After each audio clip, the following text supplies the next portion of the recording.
ابو ہریرہ رضی اللہ تعالی عنہ روایت کرتے ہیں رسول اللہ صلی اللہ علیہ وسلم نے فرمایا اذا اتاکم من ترضون دینہ وخلقہ فزوجوه الا تفعلوه تكن فتنة في الارض وفساد عريض. جب تمہارے پاس کسی ایسے شخص کا پیغام آ جائے جس کا دین تمہیں پسند ہے، جس کا اخلاق تمہیں پسند ہے، دو چیزیں، تیسری چیز کا انتظار نہ کرو. اس سے بڑی کوئی نعمت نہیں ہے، اس سے بڑی کوئی سعادت نہیں ہے. ان دو بنیادوں کی روشنی میں سمجھ لو کہ میری بیٹی کا یہ گھر جنت بھی ہے اور اخروی جنت کا زینہ بھی ہے. اپنی بیٹی کا نکاح کر دو الا تفعلوا، اور اگر تم نے اس معیار کو ترک کر دیا، ٹھکرا دیا، پسند نہ کیا، تکن فتنۃ فی الارض وفساد عریض، تو پھر دنیا کے اندر فتنہ برپا ہوگا جس کی بنیادی طور پہ 3 شکلیں ہوں گی. کیسا فتنہ؟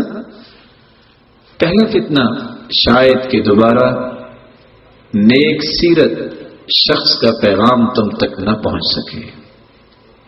دوسرا فتنہ بار بار رشتہ اور ناطہ اور تعلق بنے گا اور بار بار ٹوٹ جائے گا. تیسرا فتنہ اگر ان معیارات کو قبول نہ کیا، دنیاوی جاہو منصب اور کر و فر کو معیار بنایا، تو زندگی میں دل کے مردہ ہونے کا وبال تم پہ پڑ جائے گا.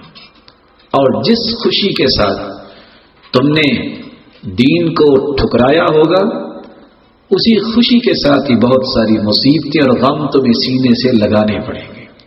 رسول اللہ صلی اللہ علیہ وآلہ وسلم نے ایک مثالی گھر کی پہلی بنیاد بیان کر دی ہے. اسلامی گھر، اس کی بنیاد ہوتی ہے دینداری، حسن اخلاق، عورت میں ہو یا مرد میں ہو، دونوں میں ہو اللہ کی رحمت ہے. اور اس وقت تک دونوں یہ اس گھر کی جو میجر اکائیاں ہیں، جب تک ان دونوں میں نیکی غالب نہیں ہوگی، یہ اپنی زندگی کو خوبصورت نہیں بنا سکتے. قانون ہے، نیک بنو گے ایک بنو گے.